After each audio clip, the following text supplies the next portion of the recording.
بسم اللہ الرحمن الرحیم الصلاة والسلام علی رسول الکریم فداک ابی و امی یا سیدی یا رحمت للعالمین صلی اللہ علیہ وسلم اللہم یسر ولا تعسر وتمم بالخیر وبک نستعین۔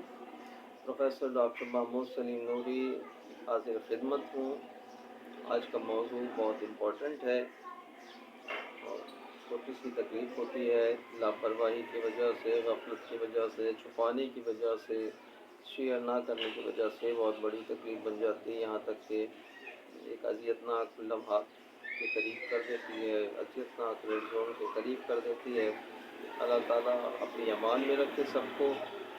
آج کا جو موضوع ہے وہ چیسٹ میں گلٹی سے متعلق، یا آپ اسے غدود کہہ لیں اور آپ میڈیکل زبان میں فائبروما کہہ لیں، ایسی گلٹی کہ جسے آپ پکڑ سکتے ہوں اور آپ اسے جب پکڑیں اس طرح کر کے دبائیں ہلکا سا تو وہ آپ کے ہاتھ میں آ جائے اور کوئی سخت سی چیز محسوس ہو۔ دو طرح کی چیزیں ہیں گلٹیاں، ایک نرم ہوتی ہیں، ایک سخت۔ نرم والی جو ہے وہ سلپ کرتی ہے، وہ نرماہٹ والی ہوتی ہے جیسے اس میں چربی ہے، اور ایک سخت ہوتی ہے کہ جیسے اس میں کوئی سخت مادہ بھرا ہوا ہے۔ یہ اکثر ہو جاتی ہے، کبھی چوٹ لگنے کی وجہ سے ہو جاتی ہے، کبھی ٹیشوز جو ہے کوئی سیلز پرابلمس کی وجہ سے ہو جاتی ہے، خواتین میں مینسس کھل کر نہ آنے کی وجہ سے بھی ہو جاتی ہے، اور زیادہ عمر ہو جائے اس سے بھی ہو جاتی ہے۔ بچے کو اگر آپ وقت پر فیڈنگ نہیں کرا رہے اور آپ بچنا چاہتے ہیں کہ یہ تکلیف دہ مرحلہ ہو جاتا ہے اور مختلف قسم کی سوچ، تو یہ تکلیف اس طرح پیدا ہو جاتی ہے، اور پہلے چھوٹی ہوتی ہے پھر بہت جلدی جلدی بڑھتی ہے۔ اور پھر میڈیکل سائنس میں چونکہ کوئی چیز بھی کہیں اگر جمع ہو جاتی ہے، چاہے وہ پتا ہو، چاہے وہ گردے ہوں، چاہے وہ ٹونسلز ہوں، چاہے کسی طرح کی بھی کوئی گٹلی یا کوئی باڈی میں کوئی بھی چیز ایسی ہو جو غیر ضروری طور پہ کہیں نظر آتی ہے، بیماری کی صورت بن جاتی ہے، سخت ہو جاتی ہے یا نرم ہوتی ہے، تو وہ کہتے ہیں سوائے ریموو کے اس کا کوئی حل نہیں ہے، اور وہ آپریٹ کی طرف ہی جاتے ہیں، کیونکہ ان کے پاس جو بڑی دوائی ہے علاج معالجے کی وہ اینٹی بائیوٹک ہے۔ اینٹی بائیوٹک چیزوں کو ریموو نہیں کرتی بلکہ وہ پریشر سے اسے دبا کر ختم کرنا چاہتی ہے، اور یہ چیز تو پہلے ہی آلریڈی بہت زیادہ جو ہے سخت ہوتے ہیں، اور دباؤ میں ایسے ٹیشوز آپس میں ایک دوسرے کے ساتھ مل کر دباؤ کی صورت میں چپک جاتے ہیں کہ جس سے وہ خود ایک جو ہے گردے میں ہو تو پتھری کی صورت بن جاتی ہے، پتے میں اور جگہ پر تو وہ فائبروماز ایک چھوٹی سی گٹھلی سی بن جاتی ہے، تو اس کو وہ سکھایا نہیں جا سکتا، اس کو کہ وہ اینٹی بائیوٹک سے سکھا دیں، تو وہ ظاہر ہے کہ کہتے ہیں آپریٹ کریں، اور آپریٹ بعض دفعہ جو ہے ایک کریں تو وہ اس کی جڑ نہیں ختم ہوتی، پھر وہ دوسری جگہ ہو جاتی ہے، اور یوں سلسلہ چلتا ہے۔ اور یہ چیز اگر چیسٹ میں ہو جائے تو وہ ہاتھ پیر میں ہو تو چلو 6 جگہ سے کاٹ لیں اور گٹھلی نکال دیں پھر ہو جائے تو مسئلہ نہیں ہے۔ چیسٹ کے ٹیشوز ایسے ہیں کہ اس کو اگر چھیڑا جاتا ہے تو پھر وہ آپ کے لیے سخت ترین جو ہے وہ ایک اذیت کے لمحات شروع ہو جاتے ہیں، اور پھر وہ ایک وقت آتا ہے کہ 2 گٹھلی 3 گٹھلی کے بعد کہتے ہیں کہ بریسٹ کو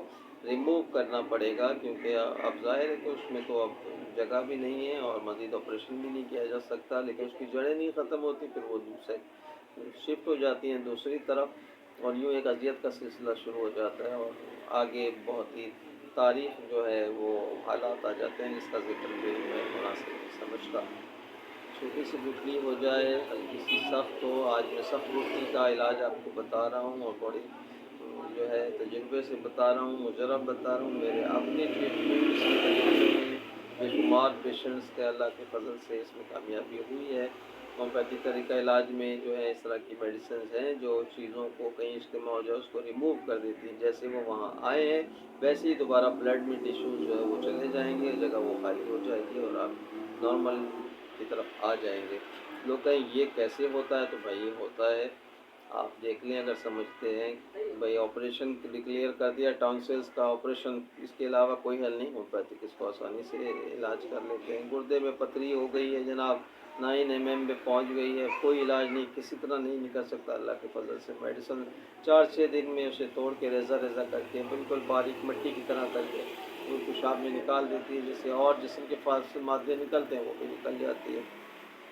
اسی طرح کہیں بھی یہ فائبروماز بن جائیں، ٹیشوز جمع ہو جائیں تو وہ دوبارہ سے اس طرح نکلتے ہیں۔ دوا جا کے کوئی ایسا نہیں ہے کہ اس کو کسی طرح کاٹ کوٹ کے نکال دیے، بلکہ جس طرح وہ ایک دوسرے کے ساتھ جم کے ایک صورت اختیار کر گئے اسی طرح وہ پھر دوبارہ وہاں سے جو ہے وہ ریموو ہو جاتے ہیں. یہ اللہ تعالیٰ کی مہربانی ہے. ایسی دوائیاں ہیں جو ہمیں بڑی اذیت سے بڑی تکلیفوں سے بچا لیتی ہیں. آج میں جو آپ کو دوا بتا رہا ہوں ہم اس میں استعمال کرتے ہیں کیلکیریا فلور اور پونیم.